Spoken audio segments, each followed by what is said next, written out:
One minute you can't remember the names of people you know very well. The next minute you go upstairs to get something and stand in the hall wondering why you went there in the first place. Should you be worried, or is this normal? More importantly, is there anything you can do about run-of-the-mill forgetfulness? To find out, we talked with Penn State psychologist Dr. Michael Wenger, who conducts research on memory, beginning with why do these memory lapses concern us so much? Again, I think the issue for a lot of us is that instant to instant, as we go through life, we depend on sort of having at least a sense of control of what happens instant to instant. If that's interrupted by, for example, forgetting which exit to take to go home, forgetting where the cinnamon is in the kitchen, forgetting who you're talking to or who you should be talking to, this can be very, very unnerving. The issue is whether or not those are serious, or whether there may be a much simpler explanation for what's involved. Well, that's the tricky part, is figuring out what is normal memory lapse and what isn't. And many experts say that we should give our brains a lot more credit for all the information that we do remember day to day. Right. And in fact, one of the more intriguing results from the last 10 years has been that we all sort of assume that there are going to be decrements in our ability to use memory as we age. And so this has been taken as sort of a given in scientific research on memory. Until about 10-15 years ago, when someone actually did a very interesting experiment, and that was this. If we look at college-aged individuals and we look at senior citizens and we compare them without concern for what they know, we find very different things than if we control what they know. So the experiment was a very simple one. Let's ask people to remember a sequence. How to get someplace, for example. And then let's teach them a strategy for how to remember it. This goes back to many of us use things like mnemonics to memorize the periodic table of the elements. So what let's do is let's do this two ways. One, using a set of items that you're going to tag the thing that you have to remember to something you know very well. And then let's do it to something that you don't know very well. Now, it turns out that when you ask the college students and the elderly to do that using something they know very well, the elderly actually look as if there's a memory loss.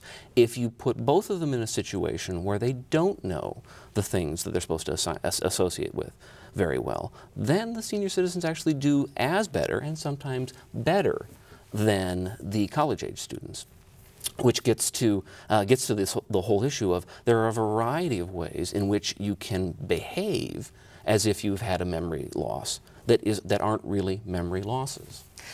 Well, you're making me think about capacity, and there are some people who are better athletically than others. But I'm wondering, in general, do we have a different or a better capacity for memorizing? Does an adult have a better capacity than a child, for example?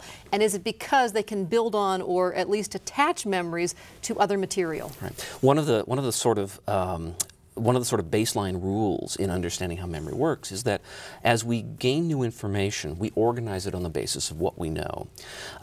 In the early 1980s, there was a very dramatic demonstration of that. If I were to ask you, for example, I'll read off a series of digits, one every second, and then I would like you to give them back to me in order. If you had to guess, how many would you guess that you could do just right off the top? 15. Yeah, roughly. Yeah, people do between 7 and 20 to start out with. People at Carnegie Mellon did a very simple experiment. They brought somebody in and they just had him practice this. What became very interesting was after a short period of time, this individual was able to recall in order digit sequences of 80, 90, upwards of 100.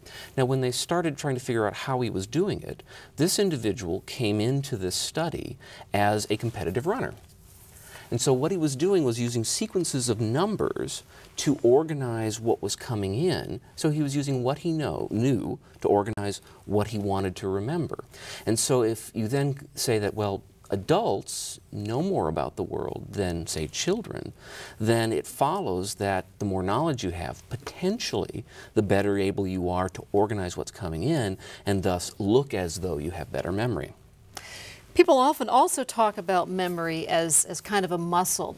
You know, the more you use it, the stronger it will become. And I'm wondering what sorts of physical and mental stimulation might help keep our memories strong or make them stronger. Well, what we interpret as memory is generally somebody pulling together from their background knowledge a response to a question. And so in great part, the ability to appear as if your memory is working well is your ability to sort of organize information in real time. And so most human performance follows a curve that relates level of anxiety, level of stress to performance. Very low levels of intensity or stress or focus, you're not so good. High levels, of course, are very detrimental, which I've had colleagues suggest this is why the Super Bowl tends to be very boring.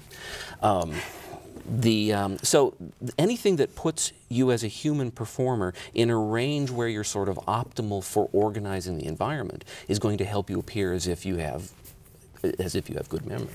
How do you explain, though, because I think this happens to all of us, all of a sudden you cannot remember the name of someone you know well, or you walk upstairs to get something, you're standing in your hall and you have no clue why you're there? My mother, who I hope will be watching this because she's in her early 300s, was very concerned that as she aged, things were getting very difficult for her to manage in the kitchen. And one of the things that she was most concerned about was this ability to figure out where the spices were. Why couldn't she remember where they were? Well, it turned out there was a very simple explanation. Most of the spices in her cabinets were those metal tins. And in most of those metal tins, the label is written on one side. So if the label is facing out and you grab it, you use it, there's a very high likelihood you're going to put it back with the label facing back. And so what it was just the information in the environment wasn't suitable to allow her to do it. And that's very often the case. So we could be lacking cues, we could be lacking the ability to focus on something at the moment. We could be distracted. Any of those things could look like a loss of memory, when in actuality they're probably just a difficulty controlling the information that's available at that point in time. In a way, a lack of coordination, organization. Exactly. Right. So it's not necessarily a loss of memory.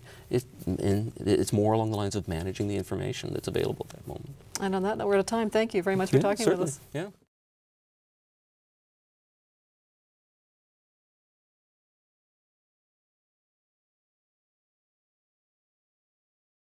A copy of the program you've just seen can be purchased through Penn State Media Sales at mediasales.psu.edu or by calling 800-770-2111.